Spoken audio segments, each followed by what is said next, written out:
Hello friends, welcome to गर्भ गुरु। मैं doctor Priyanka Yadav और आज हम बात करने वाले हैं एमनियोटिक फ्लूइड के बारे में।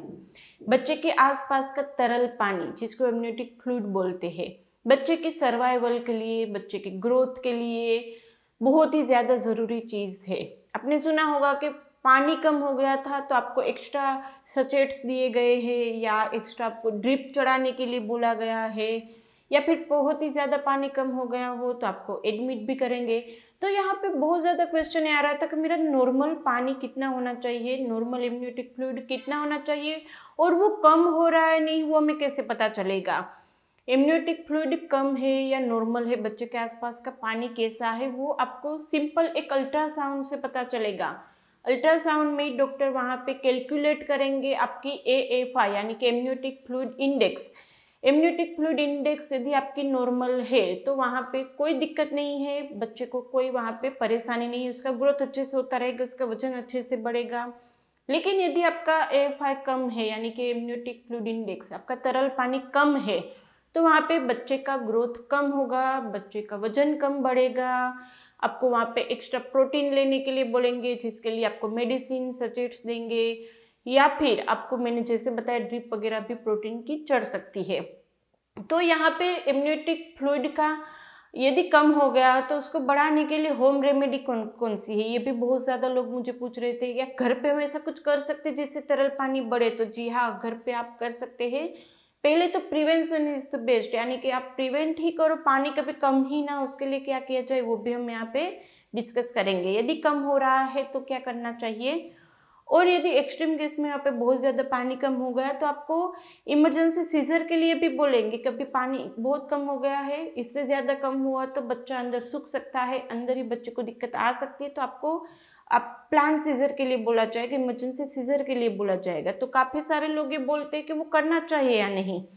जी हाँ, यदि वहाँ पे आपके डॉक्टर बोलते हैं कुछ चीज़ों के लिए तो आपको वो करना चाहिए। बहुत सारे ऐसे मेरे पास पेशेंट आते हैं जिसने आगे इस तरह से अपना बच्चा खो दिया होता है, वो दूसरी प्रेगनेंसी प्लान करे कि दूसरी बार बच्चा नहीं रुकता है। तो यदि आपको कुछ बोलने चाहते हैं आपके डॉक्टर के द्वारा तो उसको आपको फॉलो करना चाहिए। तो नॉर्मल AFI कितना होना चाहिए, नॉर्मल AFI होना चाहिए 5 से 25 के बीच में। 5 से कम है तो उसको ओलिगोहाइड्रोमनियस बोलेंगे, 25 से ज़्यादा है तो उसको बोलेंगे पॉलीहाइड्रोमनियस। दोनों ही वहाँ पे अच्छा नहीं है। यदि वहाँ पे पानी कम रहेगा तो बच्चे की किडनी में कुछ दिक्कत है वो अंदाजा लगाया जा सकता है। यदि पानी ज़्यादा है तो डायबिटीज़ के चलते हो सकता है, बच्चे की किडनी में कोई दिक्कत हो तो पानी ज़्यादा हो सकता है। तो यहाँ पे जनरली ये तो हमने बात की रेशियो, लेकिन जनरली कितना होना चाहिए। एग्जैक्ट 5वें महीने के बाद आपका AFI है वो 9 से आसपास होना चाहिए, 9-10 के आसपास होना चाहिए। यदि उससे कम है तो उसको कम माना जाएगा। और जब जब आपकी प्रेगनेंसी का मंथ आगे बढ़ेगा, स्पेशली 9वें महीने के आसपास, तरल पानी हर वीक में और कम होता जाता है, वो नेचुरली कम होएगा। लेकिन वहाँ पर भी जैसे मैंने बताया 9 से कम नहीं होना चाहिए। यदि आपका AFI 9 से कम आ रहा है तो दिक्कत वाली बात हम बोल सकते हैं। तो यहाँ पे यदि हम एमनियोटिक फ्लूइड को मेंटेन करने की बात करें तो क्या करना चाहिए। थ्रू आउट प्रेगनेंसी आपको नारियल पानी पीना चाहिए। डेली का यदि आप एक नारियल पानी लेते हैं या वीक में 5 बार भी आप नारियल पानी ले लेते हैं तो आपका एमनियोटिक फ्लूइड कभी कम नहीं होगा। आपको एक्स्ट्रा कुछ प्रोटीन वगैरह लेने की ज़रूरत नहीं पड़ेगी। अभी आपको बोला गया है कि आपकी एमनियोटिक फ्लूइड इंडेक्स कम है तो आपको क्या करना चाहिए, आपको प्रोटीन स्टार्ट कर देना चाहिए। प्रोटीन के लिए आप एग्स खा सकते हैं, अंडे बहुत ही अच्छा रिजल्ट देता है, तो डेली के 2 अंडे आप खाना चालू कर दीजिए। दूसरा, आप पनीर खा सकते हैं, टोफू खा सकते हैं, या फिर घर पे ही मूंग चना मूट वगैरह रहता है वो आप स्प्राउट्स कर लो, यानी कि एक रात में उसको भिगो दो, सुबह में उसको स्प्राउट के लिए रख दो, तीसरे दिन आप उसको खा सकते हैं। तो स्प्राउट्स का भी बहुत अच्छे से प्रोटीन देगा आपको। तो घर पे इतनी सारी चीज़ें आप खा सकते हैं जिसमें से प्रोटीन मिलेगा। प्रोटीन अच्छा जाएगा तो इम्यूनिटी फ्लूइड है वो, उसका रेशियो जो है वो धीरे धीरे बढ़ेगा। और जैसे मैंने आगे बताया, नारियल पानी तो डेली का एक पीना ही है आपको। दूसरा, वहाँ पर आपको डॉक्टर क्या क्या प्रिस्क्राइब कर सकते हैं, तो एक्स्ट्रा वो आपको प्रोटीन के कैप्सूल देंगे, सचेट्स देंगे, और यदि ज़रूरत पड़ी तो आपको वो ड्रिप भी चढ़ाएंगे, अल्टरनेट डे प्रोटीन की स्पेशल ड्रिप भी आती है। तो वो सब करेंगे तो इम्यूनिटी फ्लूइड बढ़ जाता है। इसमें कोई चिंता करने वाली बात नहीं कि बहुत ही ज़्यादा कम हो। उससे पहले यदि आप ये सारी चीज़ें शुरू कर देंगे, नारियल पानी, प्रोटीन, आपके डॉक्टर के दिया गया प्रिस्क्रिप्शन में जो जो ड्रग्स है वो सब आप लेंगे, तो इम्यूनिटी फ्लूइड अच्छे से मेंटेन हो जाता है।